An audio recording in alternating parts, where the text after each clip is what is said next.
Kadang yang membuat sebuah diskusi menjadi panas bukan karena topiknya terlalu berat, tetapi karena logika yang dipakai tidak konsisten. Orang bisa tertawa, mengejek, bahkan menuduh. Tapi ketika diuji dengan pertanyaan sederhana, justru terlihat bahwa fondasi argumennya rapuh. Di video berikut ini, kita tidak sedang membahas soal siapa yang paling keras suaranya. Kita sedang membedah satu hal yang jauh lebih penting. Apakah cara berpikir kita masih masuk akal, atau hanya sekedar mengikuti emosi dan kebiasaan tanpa pernah diuji? Karena dalam diskusi seperti ini, satu hal yang pasti.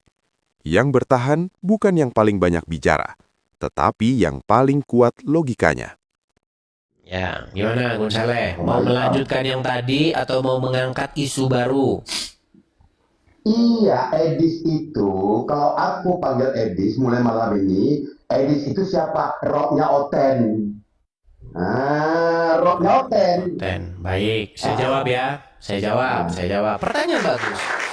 Apakah Edis adalah rocknya Oten? Ya, Sebentar, saya jawab dulu.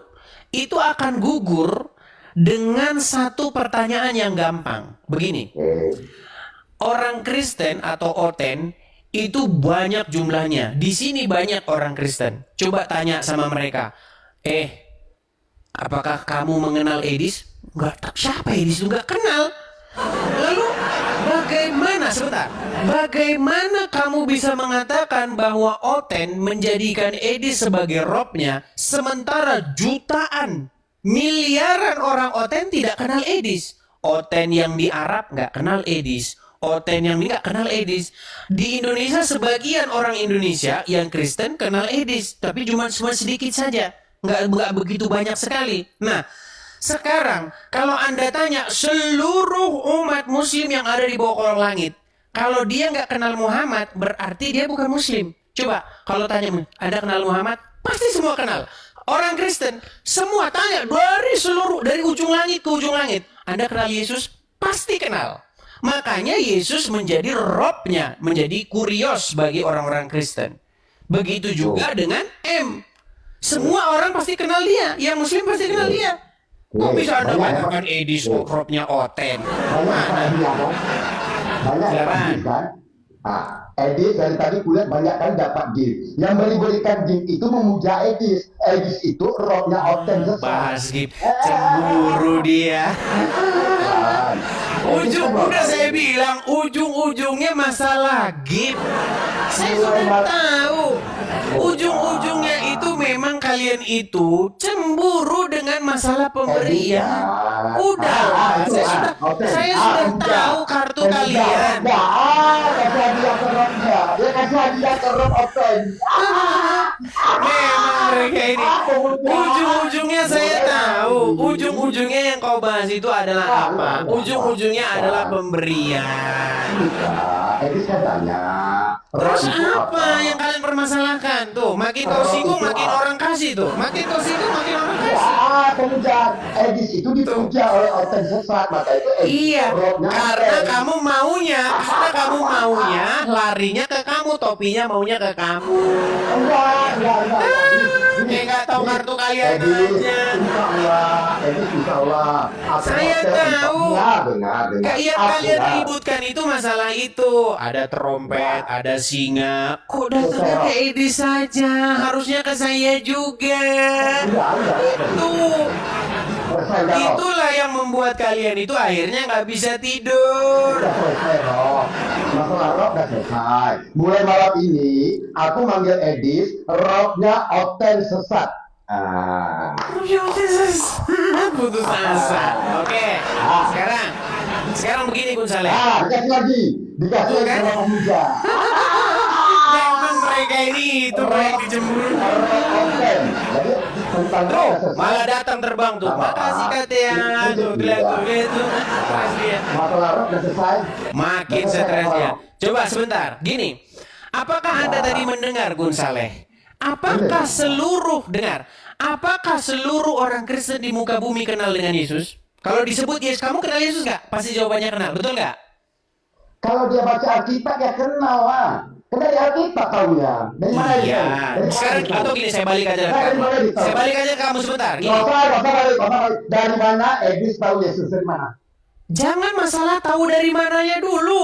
Kita berbicara, Gun Saleh. Dengar dulu ya. Kita berbicara mengenai fakta dulu bahwa semua orang Kristen kalau ditanya tentang Yesus, oh iya, saya tahu Yesus. Sama Dari dengan mana tahu? semua orang Islam. Dari mana tahu? Dari mana Jangan tahu? ngomong dari mananya dulu. Dari mana Edis tahu? Kita tidak membahas tahu dari mananya. Kita Begitu membahas juga- fakta. Begitu juga saya. Saya tahu. Bung Saleh, kalau ngomong satu-satu, dengarkan. Kalau Anda mau diskusi yang baik, kita ngomong satu-satu. Saya ini ingin mematahkan argumen kamu bahwasanya Edis itu robnya Oten. Kuriosnya orang... Dengar dulu, Gus. Dengar dulu. Anda mau diskusi dengan baik? Mau Ya, diskusi ya. dengan baik? Ya. Gus, Anda memfitnah dengan mengatakan, tuh malah datang lagi paus kan, tambah stres dia. Gini, Anda mengatakan bahwa Edis adalah robnya atau kuriosnya orang Kristen. Fitnahan Anda, dengar dulu, fitnahan Anda gampang dipatahkan. Kenapa? Karena banyak sekali orang Kristen yang nggak kenal Edis. Kalau kau pergi ke Arab, kau pergi ke gereja di Arab, kau ngomong sama orang Arab, kenal sama Edis? Makasih Kani. Kenal sama Edis? Nggak kenal. Itu argumenmu Edis sebagai robnya Oten sudah patah. Nah sekarang pertanyaan saya kembali kepada kamu.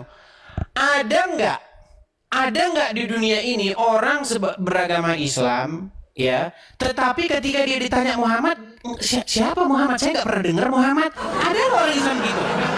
Hah? Ya. Ya iya, makasih ya. Artinya seluruh umat Muslim di bawah kolong langit ini mengenal Muhammad. Seluruh orang Kristen di bawah kolong langit ini mengenal Yesus. Tetapi kalau kamu katakan seluruh orang Kristen kenal Edis, itu fitnah yang nyata. Makanya mustahil Edis menjadi Oten bagi seluruh orang Kristen.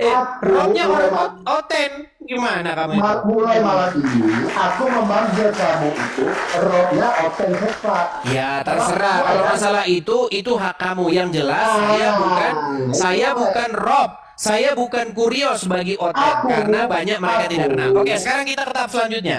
Setuju. Udah, berarti rob jangan dijungkit lagi, udah. Oke, sekarang begini. Pertanyaan saya begini. Dengar. Masa aku nggak boleh bicara? Bukan, ini lanjutannya. Udah, berarti rob udah setuju. Rob itu tidak mesti ke Tuhan saja. Untuk Edis juga bisa. Rob apa Edis itu? Robnya Oten sesat yang kasih gift. Biar aja kau cemburu. Kalau itu kau cemburu. Iya, kenapa gini? Kenapa kau bilang Oten sesat? Ya karena gitnya nggak ke kamu itu. Itu masalahnya. Kalau gitnya ke kamu, nah kamu sembuh. Sekarang gini. Oke, sekarang berikutnya. Begini, Gus Saleh, dengarkan. Yang menjadi pertanyaan saya sekarang adalah, apakah seluruh umat Muslim yang ada di bawah kolong langit ini wajib menjadikan Muhammad sebagai pemimpinnya? Diikuti. Ya, wajib nggak dia jadikan pemimpinnya? Di zaman saat itu wajib dia pemimpinnya. Sekarang bukan pemimpin lagi. Dia sudah meninggal. Sekarang bukan pemimpin lagi. Yang ku ikuti itu aja apa yang dikatakan. Iya, berarti Muhammad. sekarang dia pemimpin nggak? Sekarang dia pemimpin nggak? Ya ini kau tanya. Mulai meninggal ya. Pertanyaan saya, apakah pada hari ini sang baginda Nabi itu masih menjadi pemimpinnya umat? Dia udah meninggal. Mana dia Masih pemimpin nggak dia? Enggak. Oke, berarti Muhammad bukan pemimpin umat Islam sekarang. Sakit kau kan? Kan? Sekarang dia udah mati. Iya, Sekarang, makanya pertanyaan saya, coba dibalikin dulu kepada orang Kristen ya, dibalikin. Tanya sebentar, tanya sama orang Kristen. Seluruh orang Kristen di bawah kolong langit ini sampai detik ini, Yesus masih pemimpin kami. Yesus masih junjungan kami. Pertanyaan saya, detik ini, apakah Muhammad masih pemimpin orang Islam? Dia udah meninggal. Apakah masih pemimpin atau tidak? Saya nggak tanya dia udah meninggal. Apakah dia masih pemimpin? Sekarang enggak. Oke, coba katakan, Muhammad sekarang bukan lagi pemimpin orang Islam. Coba bilang. Karena Nabi Muhammad sudah meninggal. Nabi Muhammad berpesan dengan. Ya, berarti dia bukan pemimpin lagi. Udah malu dia ngaku Muhammad sebagai pemimpin. Baik, saya mau putarkan dulu lagu. Saya putarkan lagu kepada Anda. Iya, rock oten sesat. Ya baiklah, sambil saya putarkan ya lagu ya. Rock oten. Anda pernah dengar lagu ini nggak? Muhammad, gini lagu ini.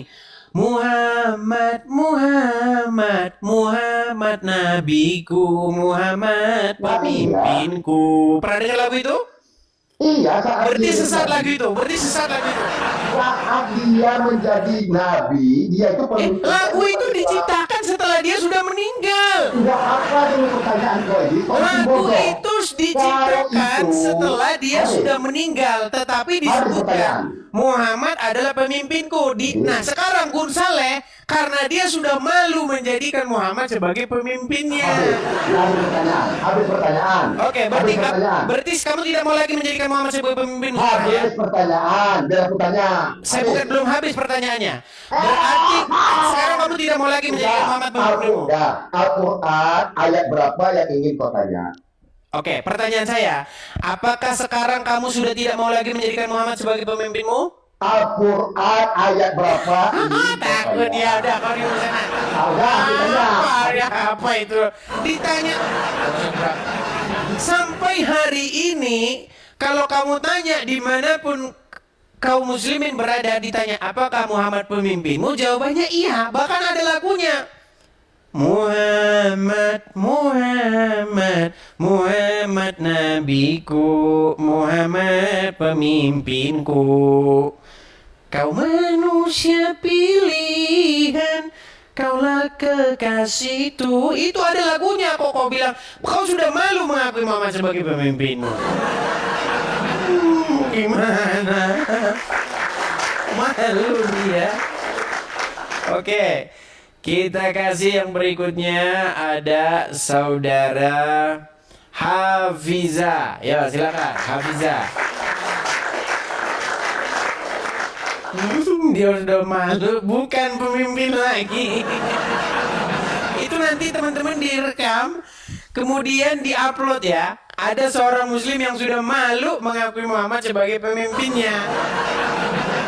Oke. Hafiza, Anda muslim, Bang? Halo, ya Muslim bang. Oke, apakah Muhammad pemimpinnya umat Islam? Pemimpin bang. Oke, yang tadi dia tidak mau lagi mengakui Muhammad pemimpin, apakah dia salah? Oh, kalau bang siapa tadi? Gun Saleh. Bang Gung Saleh. Bang, gelap bang. Coba pindahkan, arahkan kameranya yang agak tempat terang bang, biar gak gelap. Oke. Oke. Apakah Muhammad pemimpinmu? Ya, pemimpin bagi umat Muslim sedunia bang. Oke, tadi Gun Saleh dia nggak mau mengakui Muhammad sebagai pemimpinnya karena sudah meninggal katanya. Terus yang benar yang mana? Kalau menurut aku ya Muhammad sampai sekarang ya jadi panutan kami. Jadi pemimpin kalian, betul? Ya, Oke. kan Pertanyaan. mengikuti ajaran-ajarannya dulu. Oke, baik. Nah, kalau ini berarti jujur dia. Nah, sekarang begini, Pak. Apakah dia sudah meninggal? Sudah. Oke, berarti kalian dipimpin oleh orang yang sudah meninggal dalam kubur, betul? Yang mimpin itu bukan Nah, manusia. tadi katanya Muhammad, sekarang bukan. Aduh, berat. Ajarannya bang, ajarannya. Berarti Muhammad bukan pemimpin. Sebentar, berarti Muhammad bukan pemimpin. Bang, berarti Muhammad bukan. Pemimpin zaman. Oke, apakah yang pemimpin itu sudah meninggal? Sudah. Oke, apakah kalian dipimpin oleh orang meninggal dalam kubur? Macet. Pertanyaan menjebak bang. Berat. Pertanyaan menjebak bang. Iya, tadi begini loh. Kita itu berbicara mengenai Rob, ya. Iya. Seorang manusia yang dia sebagai pemimpin, pengendali, pengatur, di dalam kaidah bahasa Arab itu disebut sebagai Rob. Anda tahu itu? Betul. Ya betul. Kipasnya dimatikan dulu bang, karena kipasnya ikut ngomong ke sini, ikut debat ya. Coba matikan dulu kipasnya. Maaf. Sorry. Coba matikan dulu kipasnya. Oke. Oke. Nah, kalau Muhammad adalah Robmu, Allah pun juga adalah Robmu. Berarti berapa Robmu? Kalau menurut pengetahuan saya itu Tuhan saya itu Allah, Muhammad itu sebagai Saya nggak tanya utusan. Tuhan Anda, Robmu ada berapa di situ? Rob ya satu, Allah Subhanahu wa taala. Oh, Muhammad kemana sekarang? Ya sudah meninggalkan ajaran-ajarannya yang Iya, tadi katanya masih Rob. Apa sampai sekarang dia bukan Rob lagi? Sekarang masih Rob atau sudah udah pensiun? Nah, ada saklar nih. Kadang-kadang Rob, kadang-kadang masih, kadang-kadang udah pensiun jadi Rob. Gimana? Apakah sampai Bukan detik ini begitu. dia masih menjadi Robmu? bukan begitu. Masalahnya kan seorang Nabi Muhammad itu kan utusan Allah yang diperintahkan untuk menyampaikan wahyu-wahyunya. Untuk Apakah menyampaikan dia wahyu- Robmu? Ya termasuk ya gimana ya? Gimana ya? Ayo belajar dulu, Bang. Saya cuma mau bilang begini, Bang. Sama di dalam kami, Bang. Bapa di surga adalah kurios kami atau Rob kami. Ya, Yesus juga Rob kami, kurios kami, dan Roh Kudus pun adalah kurios kami atau Rob kami. Apa itu Rob? Rob itu adalah sesuatu yang kepadanya kita itu takluk menyerahkan diri kita supaya kita dipimpin oleh Dia, ngikutin apa maunya. Gitu. Nah, sekarang Bang, siapakah di antara kita ini, antara Anda Ujlim dan kami Oten, siapakah di antara kita yang menjadikan orang mati sebagai Robnya? Ya Ya kalian, aku. Kalian inilah yang menjadikan orang mati sebagai Rob. Gimana? Jujur kita, jujur. Nah, makanya Bang, pesan saya kepada Anda, mari bertaubat, datanglah kepada Yesus. Terimalah Dia sebagai Robmu atau sebagai kuriosmu, seperti itu. Supaya apa? Supaya kamu beroleh hidup. Karena Tuhan Yesus berkata, Akulah jalan dan kebenaran dan hidup. Tidak ada seorang pun yang datang kepada Bapa kalau tidak melalui aku. Jadi Bang, orang mati atau orang buta tidak bisa menuntun orang kepada hidup. Nggak bisa. Apakah bisa orang yang tidak tahu jalan ke surga menuntun orang ke surga? Nggak tahu ini. Coba, apakah bisa orang yang tidak tahu ke surga memimpin orang supaya masuk surga? ya. Tidak bisa kan? Betul. Iya, pertanyaan saya, apakah Nabi M sekarang sudah masuk surga? Menurut Alkitab, menurut Al-Quran ya sudah masuk ke surga. Tunjukkan ayatnya, kalau ada saya lompat dari Monas. Tunjukkan ayatnya. Tunjukkan ayatnya di mana? Tunjukkan, mana? Mas, senyum dia. Gak ada Bang, Anda cari sampai lecek juga nggak bakal ketemu. Tapi di dalam Injil dikatakan apa? Di dalam Kisah Para Rasul pasal yang pertama, ya kan? Yesus ini yang terangkat ke surga akan datang kembali dengan cara yang sama seperti engkau melihat Dia naik ke surga, seperti itu. Nah, sekarang Aku boleh tanya nggak? bagaimana? Sekarang aku boleh tanya nggak? Sebentar, saya tutup dulu statement saya ini. Begini, sekarang intinya begini, kenapa Anda lebih senang dituntun, dipimpin oleh orang mati ketimbang dituntun, dipimpin oleh Yesus yang hidup? Gini Mas. Nah, gini. Nabi Muhammad itu kan utusan Allah yang penerima wahyu. Jadi yang menuntun itu bukan. Apakah dia pernah berbicara kepada Allah? Apakah dia pernah berbicara kepada Allah? Menurut Al-Quran ya berbicara Tunjukkan, di ayat berapa dia berbicara kepada Allah? Gini, memang kalau ditanyakan semua umat muslim, kalau ditanyakan masalah bukti Bukan bukti, gini. saksi, Adakah di dalam Quran Allah berbicara kepada Muhammad? Kalau Anda bisa temukan satu ayat, saya terjun dari Monas. Tunjukkan. ya. Satu Ya, ayat saja. gini. Silakan. Sekarang saya bertanya sama Bang Edis, apakah Nabi Muhammad itu manusia biasa? Menurut Al-Quran, dia adalah seorang rasul, seorang Ya. nabi. Tentu Ya. saja dia adalah seorang manusia biasa yang tidak Betul. luput dari kesalahan, tidak luput dari dosa. Betul? Betul. Ya. Oke, barang siapa yang berbuat kesalahan, barang siapa yang berbuat dosa, berarti dia bisa tidak melakukan kesalahan dalam memimpin. Nah, gini. Kalau Bang Edis mempercayai kalau Nabi Muhammad itu manusia biasa, seperti kita pada umumnya, apakah mungkin seorang manusia biasa mengarang Al-Quran sebegitunya hebatnya? Sampai semua Sebegitu hebatnya gimana maksudnya? Gini, kalau dalam Al-Quran itu dari awal mulai bumi sebelum ada sampai akhir zaman itu semua sudah diceritakan dalam Al-Quran. Baik. Pertanyaan saya, siapa Apakah nama seorang manusia Oke. biasa Pertanyaan bisa saya, oke, nggak apa-apa. Anda mengatakan itu kalau hebat segala dari macam. Tuhan Kita tes Allah. dulu, kita tes. Oke. Coba, apa arti tungkriung? Wah, nggak ngerti aku Bang. Mujizat itu, hebat itu. Tidak ada seorang pun yang tahu kan? Anda tidak tahu apa itu tungkriung kan? Saya juga nggak tahu. Itulah mujizat hebatnya. Pertanyaan saya, sebentar. Belum selesai pertanyaan saya. Apa arti alif lam mim? Nggak ada yang tahu Bang. Tungkriung nggak ada yang tahu nggak tadi? Sebentar, tungkriung nggak ada yang tahu nggak? Nggak ada yang tahu Bang. Berarti Nggak tahu, sama-sama Bang. sakti Kalau nggak? Saya pribadi nggak tahu Sebentar Bang. dulu, dengar. Oke.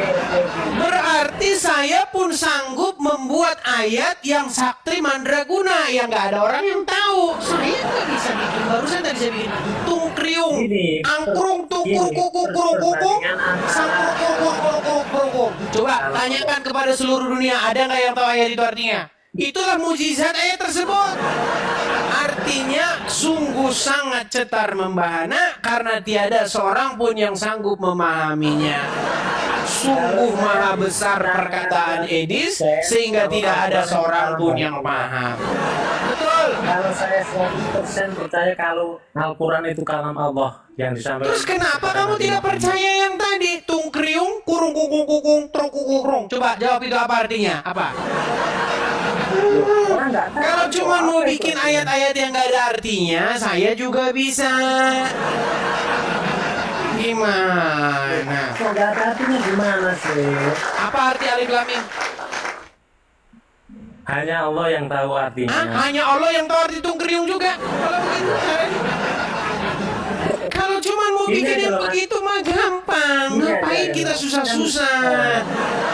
Kalau saya Gimana Anda ini? kita dari Allah karena sebagai seorang manusia biasa nggak mungkin bisa menciptakan kitab yang begitu dahsyatnya. Kalau di Justru saya juga sebagai manusia biasa, bagaimana mungkin Anda menciptakan ayat yang tadi tungkriung kurung kuku kukung itu? Sama, juga gak ada artinya. memang Loh, dalam Al-Quran itu ada gimana? sesuatu yang nggak bisa kayak Gara-gara gak ada yang tahu artinya dibilang mujizat. Sementara saya bikin ayat tungkriung gak ada orang yang ngerti artinya gak dibilang mujizat. Saya cuma mau bilang kepada Anda begini, Hafizah. Anda ini sudah kebanyakan dicekokin oleh yang namanya dogma. Di mana dalam dogma tersebut dikatakan, pokoknya ini mujizat, ini adalah tidak ada tandingannya, tidak ada seorang pun yang sanggup membuat yang semisal dengan ini. Ternyata Edis bisa, sanggup membuat semisal dengannya. Buktinya tungkriung, kurukukukuk, turkurukuk, nggak ada yang tahu juga. Ya sudah, Anda bertobat ya. Tadi sudah saya katakan. Dikatakan apa? Kalau Anda menjadikan orang mati sebagai pemimpinmu, Anda pun nanti akan seperti dia. Ya. Sementara kalau Anda menjadi seorang Kristen, Anda tidak menjadikan orang mati sebagai pemimpinmu, melainkan dia yang hidup. Sang firman yang hidup. Sekarang begini. Sekarang saya bertanya ya. Sekarang begini, pertanyaan terakhir. Apakah Anda percaya bahwasanya ia, anak Maryam tersebut, akan datang kembali ke dunia?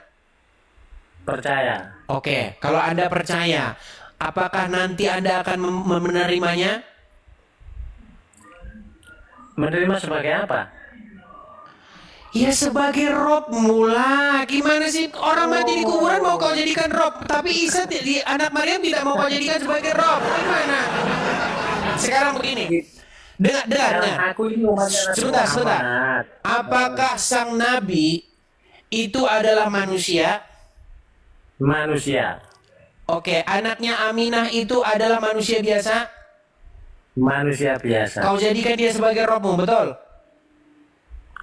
Oh enggak, junjungan aja. Sebagai Iya, Robmu, bahasa Arabnya tadi Rob. Loh, kok muter-muter lagi sih? Bahasa Arabnya itu Rob. Junjungan itu bahasa Arabnya Rob. Ngerti gak? jebak. Pertanyaannya jebak, Bang. Jebak sih gimana sih? Jadi Gili, Anda ini maunya menjadikan anaknya Aminah saja sebagai Robmu. Sementara yang lain tidak kau jadikan sebagai Robmu.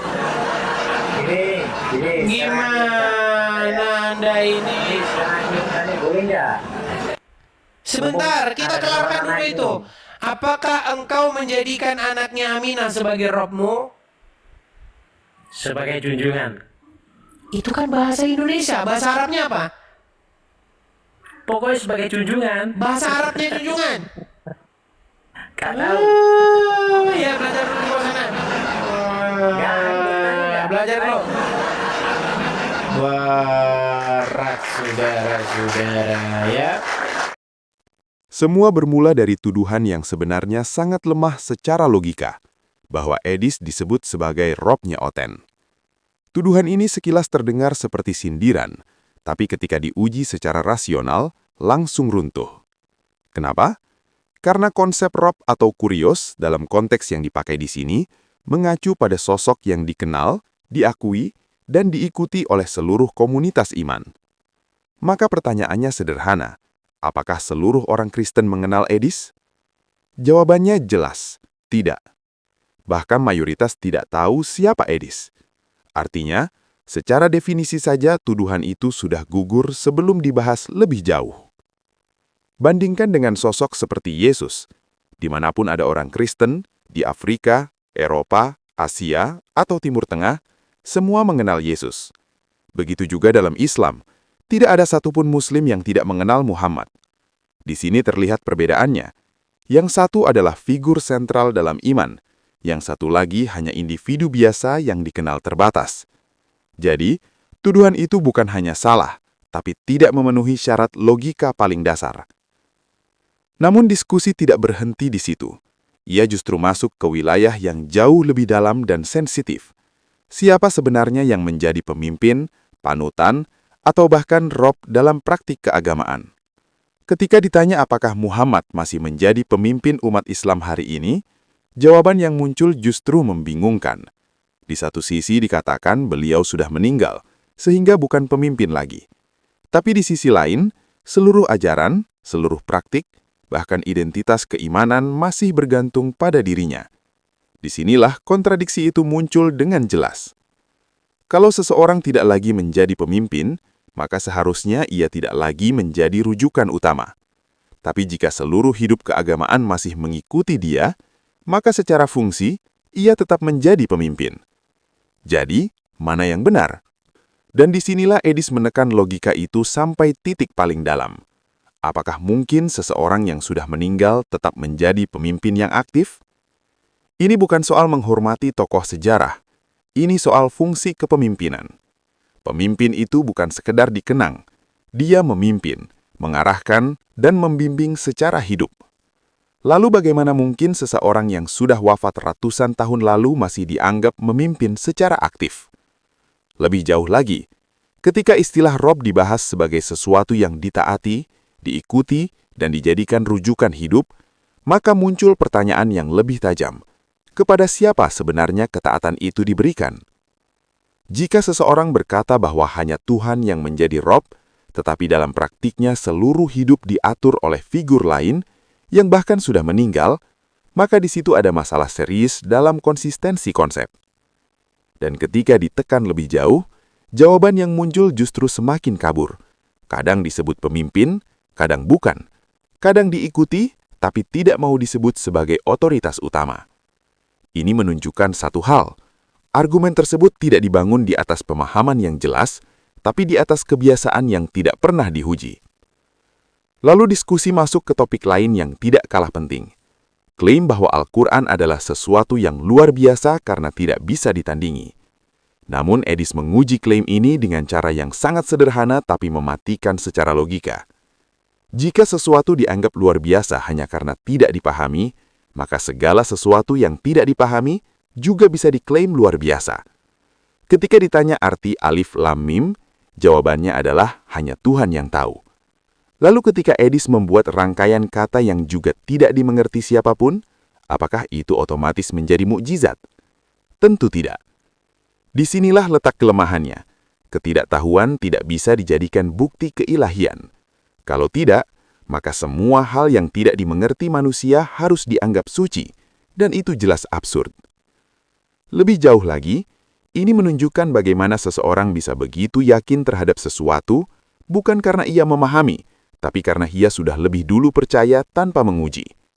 Dan inilah yang disebut sebagai dogma. Dogma membuat seseorang berhenti bertanya. Dogma membuat sesuatu dianggap benar bukan karena terbukti, tapi karena diwariskan. Padahal, kebenaran sejati tidak takut diuji. Dan puncak dari seluruh diskusi ini ada pada satu pertanyaan yang sangat tajam. Mengapa memilih mengikuti yang sudah mati ketika ada klaim tentang yang hidup? Ini bukan sekedar retorika, ini menyentuh inti dari konsep kepemimpinan spiritual. Jika seseorang ingin dituntun menuju kehidupan, maka logikanya sederhana. Yang menuntun harus tahu jalan, dan harus hidup untuk menuntun. Kalau yang diikuti sudah tidak hidup, tidak hadir dan tidak bisa memimpin secara langsung, maka pertanyaannya menjadi sangat serius. Apakah itu benar-benar kepemimpinan, atau hanya warisan tradisi yang tidak pernah dipertanyakan? Pada akhirnya ini bukan soal menyerang siapapun. Ini soal keberanian untuk berpikir jujur. Kalau sebuah keyakinan benar, ia tidak akan runtuh hanya karena diuji dengan pertanyaan sederhana. Sebaliknya, ia akan semakin kuat.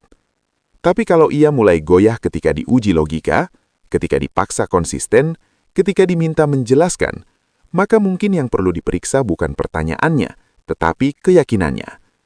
Karena kebenaran tidak butuh dilindungi dari pertanyaan. Justru pertanyaanlah yang menyingkap siapa yang benar. Dan saat ini satu hal menjadi jelas. Bukan semua orang siap diuji, tapi hanya yang jujur yang berani bertahan.